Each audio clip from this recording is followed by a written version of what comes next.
Hi, my name is Daniel, and in this video, I want to explore the challenge of keeping new and tenured team members engaged and up to date as TeamOps evolves within an organization. Since TeamOps describes an ideal state, that means change through iterations cannot be avoided. And in fact, it's actually one of its core principles. It's therefore normal for TeamOps to be in a constant state of flux, with new ideas, best practices, and improvements coming out on a regular basis.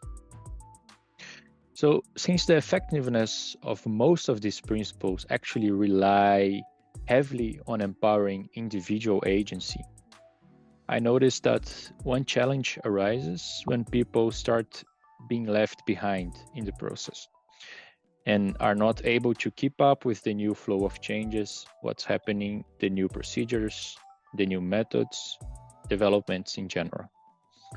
On top of that, the sheer size of large organizations tends to have a compounding effect on that, making the pace of change sometimes so intense that team members left completely to their own devices can feel demotivated and sometimes lose engagement in the growth process.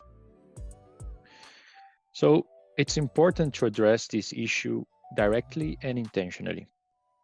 For example, one of the fundamental aspects of TeamOps to be successful is that all team members should be able to effectively and efficiently consume information and resources critical to their role.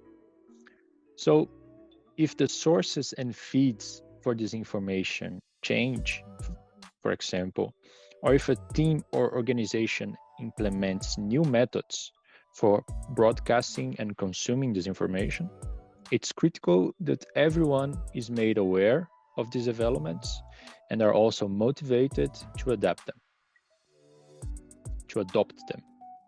So then, how can we make sure this happens? For new hires, the solution is simple or apparently easier to an extent, because they come in as a blank slate for as much as that's possible.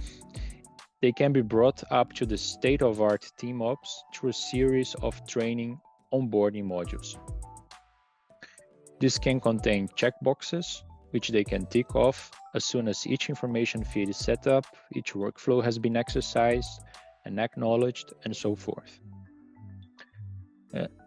The pitfall that most organizations seem to overlook is that tenured team members also require a similar approach, and on a regular basis. One way to make sure that existing team members don't fall behind and disengage is to use refreshment modules, which are much like onboarding trainings, but hopefully much smaller in scope.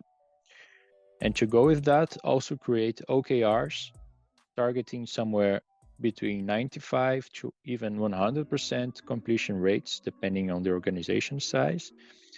So nobody's left behind and have at least a chance to adapt their own workflows to match the latest developments. That's it in a gist, but I want to conclude this video with a concrete, real-life example of the problematic sketched here and how this proposed solution would come into play. Every team member at GitLab or every team at GitLab has their own individual single source of truth for discussing internal topics, proposing new ideas, and changes to the existing process.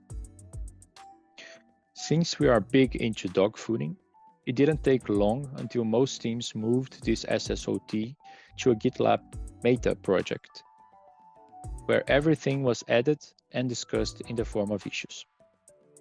In this context, a GitLab team member that wants to actively participate in their team's internal discussions needs to set up their own feed for that meta project and be able to quickly filter between relevant, critical, and unrelated topics. What I observed is that team members who joined after this change was done and well established were guided during onboarding to subscribe to that project and create email filters that would help them parse the influx of information. Tenured team members, on the other hand, could often be surprised when they finally caught word about an ongoing discussion and only set up their notification feeds after coincidentally hearing about how to do it from someone else. And that someone would usually be someone that's recently been through the onboarding program. So in short, I believe that a strong refreshment or state-of-art TeamOps module is as important as a good onboarding program. It can be done, for example, by keeping track of the changes made to the onboarding modules themselves and bringing this delta onto a separate module of its own. Besides that, it's also imperative to motivate and measure the module's completion to highlight its importance for the organization. That's it. I hope this has been informative to you. Thanks for watching.